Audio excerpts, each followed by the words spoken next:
Folks, we got a ton of news about the fourth stimulus check, Social Security benefits, SSI and SSDI. Continue watching this video. You definitely don't want to miss out on this important stimulus check information. We have a ton of news to go over, and what's good is that even Joe Biden is ready for a stimulus payment. Income is based payments, and they're set to go out in just a few days. The lawmakers are finally setting aside money from budget surpluses for new stimulus. And 1,000 payments are confirmed for many. Now, there are more than 1 million Americans that are eligible for bonus payments this year, thanks to several cities and states offering money. Bonuses, which are taxable, are awarded to workers to addition to their salary. Some are offering bonuses as costs in the economy remain high, and to say thank you to the workers that worked during the height of the crisis. For those in the market for a job, some places may offer what is called a sign-on bonus to lure in some workers. Now, households will start getting checks worth between $400 and $1,000 in just weeks under a $30 million premium pay program. A premium pay program that will benefit those that are in need of stimulus. The Connecticut State Legislature overwhelmingly voted to increase the state's premium pay program by $75 million as part of the House bill. Initially, the bonus pay was originally worth $1,000 for full-timers and $400 for part-timers, but the state ran into an application influx issue and had to make modifications. Under the original plan, workers making less than $100 would actually receive $1,000 every single day. This is a free stimulus cash. However, the state changed the policy so that only full-time workers who make less than $50,000 will qualify for the full $1,000. This means those making between $50 and $150 are eligible between $100 and $800. The program applies to only private sector workers, leaving out anybody who is working for a federal or state government agency. Specifically, to qualify, you must have not been able to work from home and must be employed from March 10 to May 7, 2022, which was last year. Already, 2 other states have secured their funds for this bonus payment. And since October, the Maryland State Department of Education has been sending you guys $13,000, and now the city of Memphis, Tennessee is offering also $15,000 for recruitment policies. Over in the state of Florida, they're giving $3,000 through the Inflation Reduction Act and the Florida Power and Light Rebates Energy Bill. Homeowners can expect to claim 30% of the cost of their air source, like heating pumps and all those things. Mortgage rates have declined for 3 weeks in a row, giving homeowners a bigger opportunity to purchase a house. But this all leads to one question. Will Joe Biden send out the stimulus check in 2023? Let's find out. So the economists are pushing for a $8,000 fourth stimulus check, everybody. This will be a one-time inflation relief check, and these checks could be automatically deposited to eligible households and Americans that receive the monthly benefit checks. So, for instance, New Mexico is already sending out $400 checks. Another state like Maine is sending out $800 payments. So, everybody, it's pretty good to see that President Biden, Republicans, and Democrats, and governors are doing what it takes to send out stimulus payments and help out the American people and send out stimulus checks before it's too late, because President Biden definitely has the authority to do so. We're just waiting on President Biden to take some action. But now, a total of 3 rounds of stimulus checks were deposited into people's bank accounts over the past several years in order to help people and shield people from the devastating effects of the crisis.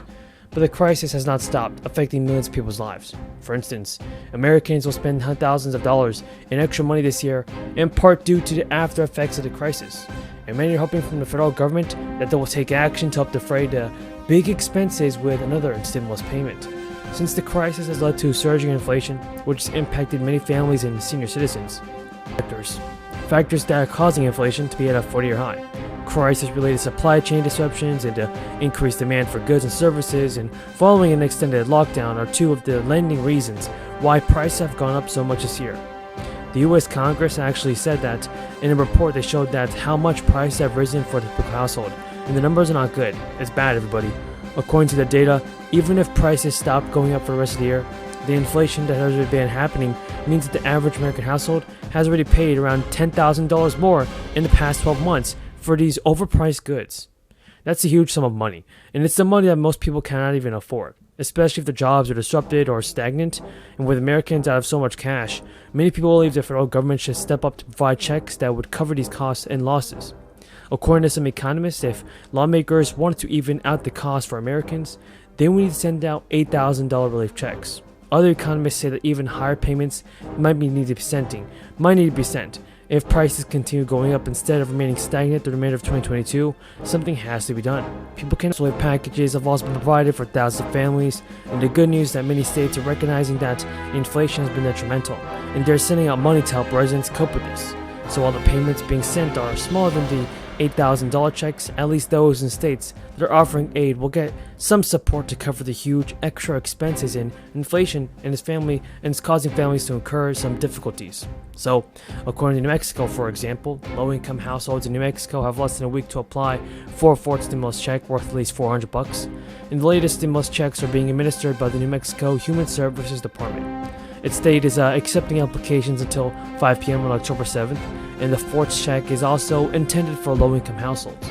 A spokesperson said that depending on the number of eligible applicants, the funds can be distributed accordingly, and our hope is that we get a good amount of applications in so we can serve them and help out the people that need the checks the most.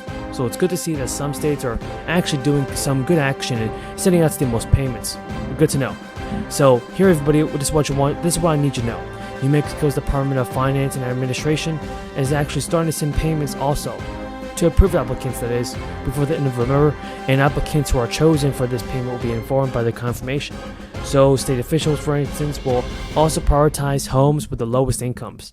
However, the officials have not clarified which households as low income do not have a setting maximum income for this eligibility payment.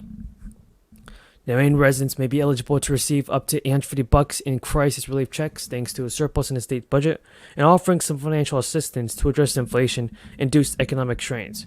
About 858,000 Mainers will be eligible for relief check so long as they fill the necessary paperwork just to claim the payment by the end of this month. So to qualify, applicants must be a full-year resident and file their last year's return by the end of this month as well. So people are actually getting stimulus payments and stimulus checks are being sent out. Or OPM develops and administers human capital policies for the federal workforce and functions as the bedrock of our nation's personnel and management efforts across the executive branch, while the Office of Information and Regulatory Affairs, known as OIRA, serves as the central authority for the review and coordination of federal regulations. Mr. Shriver, if confirmed, you will be OPM's Deputy Director charged with setting the policies for more than 1.8 million dedicated public servants, which will require agency leadership that can build confidence in OPM and maintain a nonpartisan, merit-based workforce that serves every American. The Deputy Chief Human Resources Officer is a significant undertaking, and I believe your extensive experience in public service, including current and prior experience at OPM, will help you provide an innovative vision for the future of the federal workforce. Likewise, OIRA Administrator is an